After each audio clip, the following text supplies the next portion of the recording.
أعوذ بالله من الشيطان الرجيم بسم الله الرحمن الرحيم وقال فرعون يا أيها الملأ ما علمت لكم من إله غيري فأوقد لي يا هامان على الطين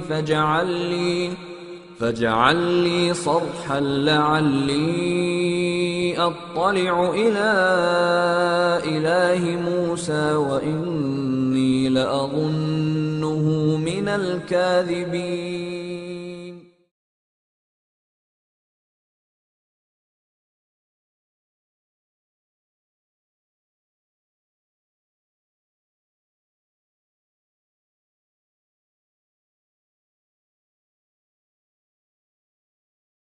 Over 3 successive days, beginning on April 8th, the book was channeled through Crowley while in a trance. This snake spirit begins the revelation by telling man that he is a god, by telling man that he is a god, by telling man that he is a god.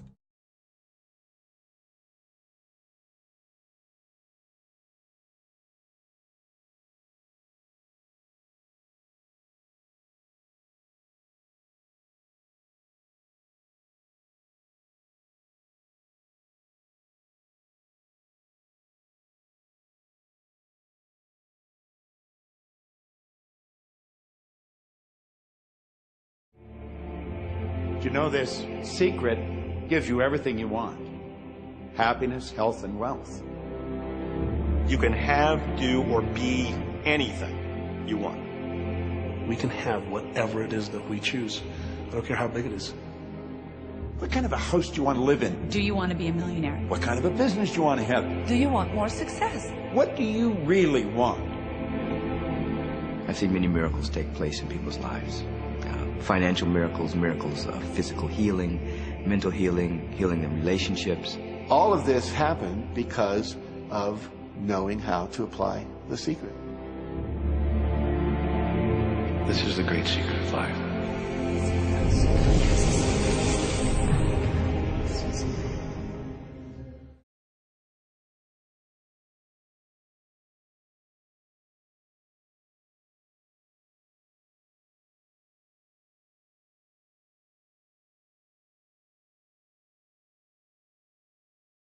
Il y a notamment des physiciens, des médecins qui donnent un point de vue positif là-dessus en soutenant qu'à certains égards, il y a même un fondement scientifique à cette loi.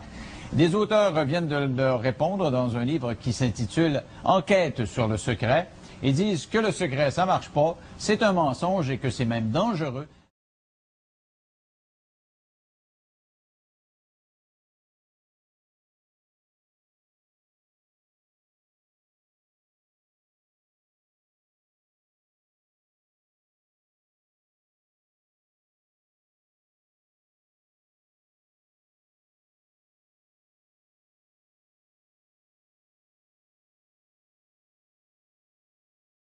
Yoga goes all the way back to the Hindu who is called Yogeshvara, meaning Lord of Yoga. You find yoga being taught in several of the major Hindu scriptures. Krishna, one of the many Hindu gods, was an advocate of yoga. Yoga is also mentioned in the Gita as the main means to attaining salvation. The word means basically to yoke, union. The goal of the Hindu is to be yoked with Brahman. Brahman is the Hindu concept of God, the all or the absolute. Yoga, in its many westernized forms, is also at the heart of the New Age movement that has adopted Hinduism's basic beliefs and goals. In spite of the seeming variety in hundreds of competitive schools of yoga, all forms come out of India and lead into the occult, though most Westerners are not aware of this.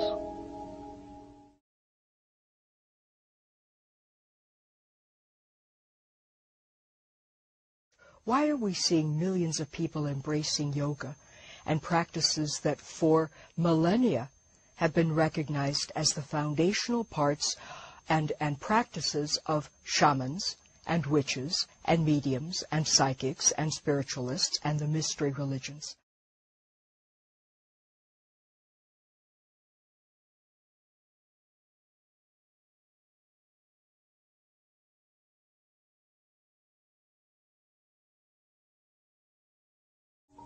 Yoga techniques include breathing exercises, or prana, positions called asanas, dissolving the mind, known as laya, psychic powers called siddhis, repetitious chanting, named mantra.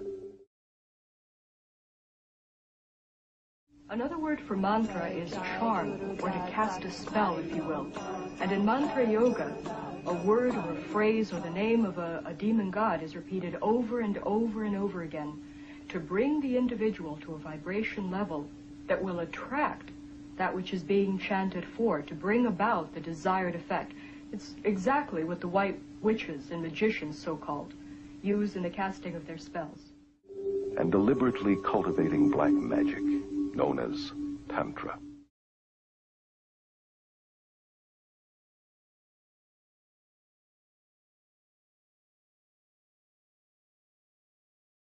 Mantra yoga is the extreme expression of Hinduism. If you will, it's the black and so-called white magic in which the Shakti, the Kundalini force, is aroused, the psychic powers that accompany it are in full bloom, and the individual, depending on his personal preference, can channel this force either into the black magic, which includes rites of meditating upon severed heads, human heads in India, and eating bits of flesh and the unconsumed parts of the cremation rites and other practices, horrifying practices. Or they can take it into what they call the white magic part of it, in which they are using this power, this force, for healing, for the benefit of mankind, if you will. Yet Anton LaVey, the Pope of the First Church of Satan, has said it very explicitly. He said that to believe there's any such thing as white magic is mythology. There is no such thing as white magic. All of it has its source in occult psychic power, and it has nothing whatever to do with God.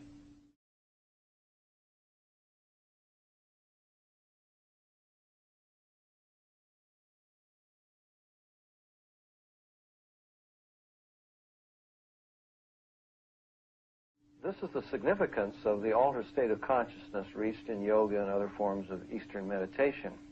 A Nobel Prize winner has described the brain as, quote, a machine that a ghost can operate, unquote.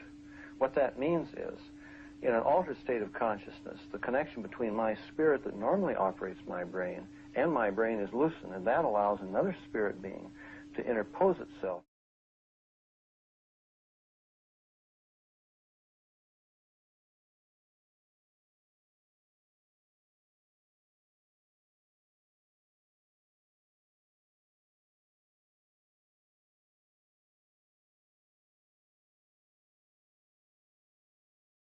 Let's use this metaphor. If you think about Aladdin and his lamp, you've probably heard of that one. I mean, Aladdin picks up the lamp, and he dusts it off, and out pops the genie.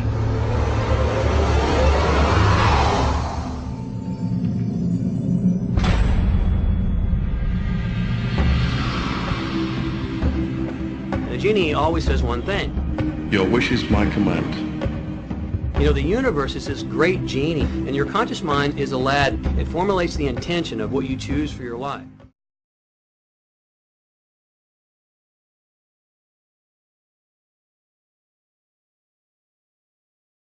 فوسوس لهما الشيطان ليبدي لهما ما وري عنهما من سوآتهما وقال ما نهاكما ربكما عن هذه الشجرة إلا أن تكونا ملكين أو تكونا من الخالدين